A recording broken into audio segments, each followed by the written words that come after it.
میرے زندگی کا مقصد تیرے دین کی سرفرازی، میں اسی لیے مسلمان، میں اسی لیے نمازی۔ محترم و مکرم معزز سامعین کرام، السلام علیکم ورحمۃ اللہ وبرکاتہ۔ ابھی میں نے جو آیت مبارکہ کی تلاوت کی، اس میں اللہ تعالیٰ ارشاد فرماتا ہے، قسم ہے اس روشن کتاب کی، ہم نے قرآن کو مبارک رات میں نازل فرمایا۔ اللہ نے انسان کو اپنی عبادت کے لیے پیدا کیا ہے۔ قرآن میں فرماتا ہے وما خلقت الجن والانس الا لیعبدون، ہم نے جن و انسان کو صرف اپنی عبادت کے لیے پیدا کیا ہے۔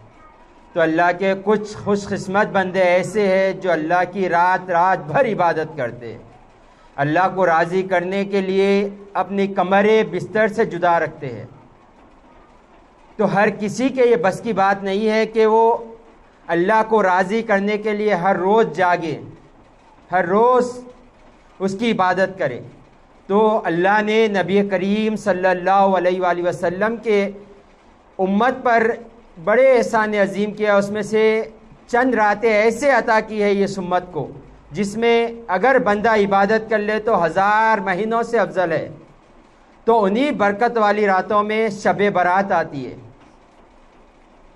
شعبان کی 15ویں رات، یہ بڑی برکتوں والی رات ہے، یہ بڑی عظمتوں والی رات ہے۔ اور یہ مہینے کے بارے میں حضور پاک صلی اللہ علیہ وآلہ وسلم نے ارشاد فرمایا شعبان میرا مہینہ ہے بل۔ اور حضور پاک صلی اللہ علیہ وآلہ وسلم شعبان میں باکثرت روزہ رہا کرتے تھے، پورے مہینے کے روزہ رہا کرتے تھے حضور پاک صلی اللہ علیہ وسلم۔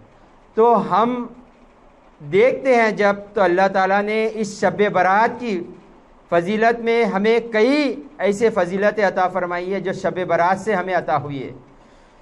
حضور پاک صلی اللہ علیہ وآلہ وسلم نے بی بی عائشہ صدیقہ طاہرہ رضی اللہ تعالیٰ عنہ کو پوچھا، اے عائشہ کیا تمہیں پتہ ہے کہ آج کی رات کون سی رات ہے؟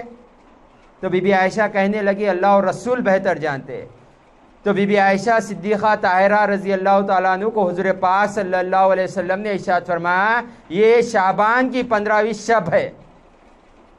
جیسے ہی سورج ڈوب جاتا ہے اللہ تعالیٰ پہلے آسمان پر جلوہ افروز ہو جاتا ہے اور اعلانات ہوتے ہیں کہ ہے کوئی مانگنے والا جسے عطا کیا جائے، ہے کوئی شفا مانگنے والا اسے شفا عطا کیا جائے، ہے کوئی صحت مانگنے والا اسے صحت عطا کیا جائے، ہے کوئی دنیا مانگنے والا اسے دنیا عطا کیا جائے، ہے کوئی آخرت مانگنے والا اسے آخرت میں عطا کیا جائے، ہے کوئی دنیا اور دین مانگنے والا اسے عطا کیا جائے، جو بھلائی مانگے گا اسے عطا کیا جائے گا۔ یہ سلسلہ صبح فجر کے وقت تک چلتا ہے۔ تو حضور پاک صلی اللہ علیہ وآلہ وسلم نے ارشاد فرمایا کہ اللہ تعالیٰ شب برات کو اپنی شان کے مطابق پہلے آسمان پر جلوہ افروز ہوتا ہے اور ندا لگاتا ہے جو ہونا ہے مانگو بول۔ اور آج ہم دیکھیں سال بھر ہم اللہ کی بارگاہ میں التجائیں کرتے ہیں، اے اللہ ہمیں صحت عطا فرمائے، اللہ ہمیں تندرستی عطا فرمائے، اے اللہ ہمیں اچھا گھر عطا فرما، اچھی اولاد عطا فرما، اچھا سسرال اچھا عطا فرما۔ ہم ماں باپ یہ دعائیں کرتے ہیں کہ میری اولاد کو اچھے رشتے آ جائیں، تو یہ سال بھر ہم کرتے ہیں، مگر شعبان کی 15ویں شب کو یہ فضیلت حاصل ہے کہ اللہ تعالیٰ خود کہتا ہے کوئی مانگنے والا۔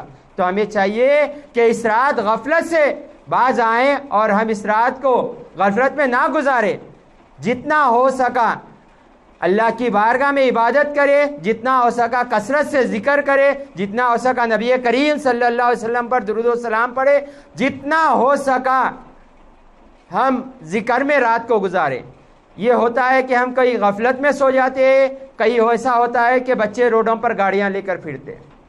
تو ماں باپ کا یہ فریضہ بنتا ہے کہ اولاد کی اچھی تربیت کرے، اولاد کو بتائے ماں باپ یہ کون سی رات ہے، اس میں کیا ہوتا ہے، اس میں کیا عطا کیا جاتا ہے، تاکہ بچے اپنے زندگی اپنی دنیا اور آخرت بنا لیں۔ یہ رات وہ رات ہے جس کی رات کی فضیلت بے انتہا حدیث و شریف میں آئی ہے۔ حضور پاک صلی اللہ علیہ وآلہ وسلم نے ارشاد فرمایا اللہ تعالیٰ 15ویں شعبان کو رحمت کے 300 دروازے کھول دیتا ہے۔ تو سوچے اللہ رحمت کے 300 دروازے کھول دیتا ہے تو اس کے عطا کا کیا عالم ہوتا ہوگا۔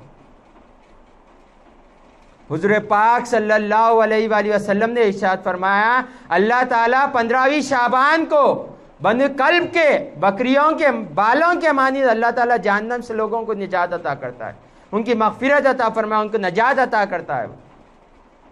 یہ عرب کا ایک قبیلہ ہے بنو کلب بول کر، ان لوگ کا کثرت سے بکریاں ہوا کرتی تھی، تو وہ بکریوں کا بتا کر کہہ رہے کہ ان کے بالوں کے مطابق اللہ تعالیٰ جہنم سے لوگوں کو رہا کرتا ہے۔ تو ہم بھی اگر ہمارے ماں باپ ہے تو ان کی مغفرت کی دعا کرے، اگر وہ دنیا سے وصال فرما گئے تو ان کے قبرستان کو جائیں، ان کے لیے مغفرت کی دعا کرے۔ خواتین ہوتے ہیں ان کے بچوں کو کہیں کہ قبرستان جائیں اور جو مرحومین ہیں ان کے لیے دعائیں کرے کہ اللہ تعالیٰ ان کی مغفرت فرمائے۔ اگر کوئی موجود ہے تو ماں باپ ان کے لیے دعائیں کرے کہ اللہ ان کی دنیا اور آخرت بہتر کر دے، اللہ ان کو صحت کے ساتھ عمر درازگی عطا کرے، اللہ ان کو دو جہاں میں کامیابی عطا فرمائے، اللہ انہیں دو جہاں میں سرخ رو عطا کرے۔ ایسی ہم ماں باپ دعا کریں۔ حضور پاک صلی اللہ علیہ وآلہ وسلم نے ارشاد فرمایا اللہ تعالیٰ ماں باپ کی دعائیں کبھی رد نہیں کرتا، بول کے اولاد کے حق میں جو ماں باپ اولاد کے لیے دعائیں کرتے وہ دعائیں کبھی رد نہیں کیا جاتا ہے۔ ماں باپ کو چاہیے کہ اپنی اولاد کے لیے اچھی سے اچھی دعائیں کرے۔ ہر ماں کی یہ تمنا ہوتی ہے، یہ خواہش ہوتی ہے کہ میری بیٹی کو اچھا سسرال مل جائیں، میرے بیٹے کو اچھی بہو مل جائیں بول کر، میرے بیٹے کو اچھی بیوی مل جائیں، ایک گھر میں اچھی بہو آ جائیں، یہ ہر ماں کی ایک تمنا ہوتی ہے۔ تو یہ رات مانگنے کی رات ہے، شب برات کی، مانگے اولاد کے لیے، مانگے اپنے لیے، مانگے دنیا کے لیے، مانگے آخرت کے لیے، مانگے جو مانگے گی عطا کیا جائے گا۔ حضور پاک صلی اللہ علیہ وآلہ وسلم 15ویں شعبان کو بی بی عائشہ صدیقہ طاہرہ رضی اللہ تعالیٰ عنہ کے حجرے مبارک میں تشریف فرما تھے۔ اس وقت آپ کی باری تھی۔ حضور پاک صلی اللہ علیہ وسلم اپنے ازواج کے ساتھ باری مقرر کرتے تھے، کبھی ان کے پاس کبھی ان کے پاس، تو مقرر کیا کرتے تھے دینہ۔ تو جس دن بی بی عائشہ صدیقہ طاہرہ رضی اللہ تعالیٰ عنہ کے پاس حضور پاک صلی اللہ علیہ وسلم کی باری تھی، تو رات میں بی بی عائشہ صدیقہ طاہرہ رضی اللہ تعالیٰ عنہ کی آنکھ کھلتی ہے تو دیکھتے ہیں کہ نبی کریم صلی اللہ علیہ وسلم اپنے بستر پر تشریف فرما نہیں ہے۔ تو آپ حضور پاک صلی اللہ علیہ وسلم کو دیکھ کر باہر نکلتے ہیں تو حضور پاک صلی اللہ علیہ وسلم کی پسینے کی خوشبو سے محسوس کرتے ہیں کہ حضور پاک صلی اللہ علیہ وسلم کی پسینے کی خوشبو، حضور پاک صلی اللہ علیہ وسلم کی خوشبو جنت البقیع سے آ رہی ہے۔ تو آپ وہاں پر جاتے ہیں تو دیکھتے ہیں کہ حضور پاک صلی اللہ علیہ وسلم سجدہ ریز ہے، اور اتنا طویل سجدہ فرماتے ہیں حضور پاک صلی اللہ علیہ وسلم کہ بی بی عائشہ صدیقہ طاہرہ فرماتی ہے مجھے ڈر لگنے لگا ہے کہ کہیں حضور پاک صلی اللہ علیہ وسلم وصال نہ پا گئے۔ جب حضور پاک صلی اللہ علیہ وسلم سجدے سے اٹھے تو کہنے لگے کیا عائشہ تمہیں یہ لگتا ہے کہ اللہ اور رسول تمہارے ساتھ خیانت کریں گے؟ اور فرمایا کہ آج 15ویں شعبان ہے، اللہ تعالیٰ اپنی شان کے مطابق پہلے آسمان پر جلوہ افروز ہوتا ہے، اور بنو کلب کے بکریوں کے بالوں کے مطابق اللہ تعالیٰ لوگوں کو جہنم سے رہا کر دیتا ہے۔ تو حضور پاک صلی اللہ علیہ وسلم کی یہ سنت ہوا کرتی تھی، جب بھی حضور پاک صلی اللہ علیہ وسلم شعبان ہوتی، 15ویں شب ہوتی، تو حضور پاک صلی اللہ علیہ وسلم جنت البقیع جاتے اور مرحومین کے لیے دعائیں کرتے۔ لوگ یہ کہتے ہیں کہ حضور پاک صلی اللہ علیہ وسلم نے ایک دفعہ گئے، ایسا نہیں ہے۔ حضور پاک صلی اللہ علیہ وسلم ہر دفعہ جب بی بی عائشہ صدیقہ طاہرہ کی باری ہوتی، حضور پاک صلی اللہ علیہ وسلم آخری تہائی حصے میں رات کے جنت البقیع جا کر دعائیں کرتے تھے۔ یہ مسلم شریف کی حدیث ہے۔ تو ہمیں چاہیے کہ آج کی رات کثرت سے عبادت کریں اور اپنے گھر والوں کو، اپنے بچوں کو کہیں کہ قبرستان جائیں اور ان کے لیے دعائیں کریں۔ اور حضور پاک صلی اللہ علیہ وآلہ وسلم نے ارشاد فرمایا جو شخص 15ویں شعبان کو عبادت کرتا ہے تو حضور پاک صلی اللہ علیہ وسلم نے اس کے کئی درجات بتائیں۔ حضور پاک صلی اللہ علیہ وآلہ وسلم سے پوچھا گیا یا رسول اللہ آپ 15ویں شب کا روزہ ہے؟ تو حضور پاک صلی اللہ علیہ وآلہ وسلم نے ارشاد فرمایا شعبان کی 15ویں شب بندے کے نام اعمال اللہ کی بارگاہ میں پیش ہوتے ہیں، بندے کے اعمال اللہ کی بارگاہ میں پیش ہوتے ہیں۔ تو میں یہ چاہتا ہوں کہ جب میرے نام اعمال اللہ کی بارگاہ میں پیش ہو جائیں تو میں اس وقت روزے کی حالت میں رہوں۔ تو ہمیں چاہیے کہ 15 کا روزہ رکھے تاکہ جب ہمارے نام اعمال اللہ کی بارگاہ میں پیش ہو جائیں تو اللہ تعالی ہم پر یہ سوچ کر رحم کھا لے کہ جب میرے بندے کے نام اعمال میری بارگاہ میں حاضر ہوئے تھے جب میرا بندہ روزے میں تھا، ورنہ ہمارے اعمال تو ایسے نہیں ہے کہ رب کو راضی کر لے۔ ہم صبح سے لے کر شام تک دیکھ لے، اپنے دن بھر کے کاموں کو دیکھ لے، دن بھر کے حرکات کو دیکھ لے، کتنا ہم اللہ اور رسول کو راضی کرتے۔ تو یہ ہماری کوشش ہونا چاہیے کہ جب ہمارے نام اعمال اللہ کی بارگاہ میں پیش ہو تو ہم روزے سے رہیں، کیونکہ حضور پاک صلی اللہ علیہ وسلم نے یہ طریقہ اپنایا۔ اور حضور پاک صلی اللہ علیہ وآلہ وسلم سے بی بی عائشہ صدیقہ طاہرہ رضی اللہ تعالیٰ عنہ پوچھنے لگے، کیا یا رسول اللہ کوئی ایسا ہے جو بغیر اللہ کی رحمت کے جنت میں داخل ہوگا؟ تو حضور پاک صلی اللہ علیہ وآلہ وسلم نے ارشاد فرمایا، کوئی نہیں ہے جو اللہ کے رحمت کے بغیر جنت میں داخل ہوگا۔ تو بی بی عائشہ صدیقہ طاہرہ رضی اللہ تعالیٰ عنہ پوچھنے لگے، یا رسول اللہ آپ بھی؟ حضور پاک صلی اللہ علیہ وسلم نے فرمایا، ہاں میں بھی اللہ کی رحمت کے ہی صدقے بخشا جاؤں گا، مگر اللہ نے مجھے اپنی رحمت آغوش میں لیے ہوئے ہے۔ تو ہمیں دیکھنا ہے کہ شعبان کی رات اور شعبان کا دن ہمیں صرف اللہ اور کی عبادت میں گزارنا ہے۔ حضور پاک صلی اللہ علیہ وسلم نے جیسے گزاری ویسے گزارنا ہے، ہمیں غفلت نہیں برتنا ہے۔ پھر یہ رات آنے کے لیے 1 سال ہو سکتا ہے ہم اس میں موجود ہو یا نہیں ہو۔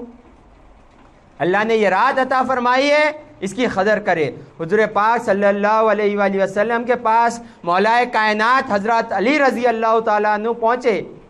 15ویں شعبان کو رات میں جب پہنچے تو دیکھا حضور پاک صلی اللہ علیہ وآلہ وسلم نماز پڑھ رہے۔ 14 رکعت حضور پاک صلی اللہ علیہ وسلم نے نماز پڑھی۔ نماز کے فارغ ہونے کے بعد حضور پاک صلی اللہ علیہ وسلم تشریف فرما ہوئے اور 14 مرتبہ سورہ فاتحہ پڑھی، اور 14 مرتبہ سورہ اخلاص پڑھا، اور 14 مرتبہ سورہ فلق پڑھا، اور 14 مرتبہ سورہ ناس پڑھا، اور 1 مرتبہ آیت الکرسی پڑھے، اور سورہ توبہ کی آیت نمبر 128 128 لقد جاءکم رسول من انفسکم، یہ آیت تلاوت فرمائی۔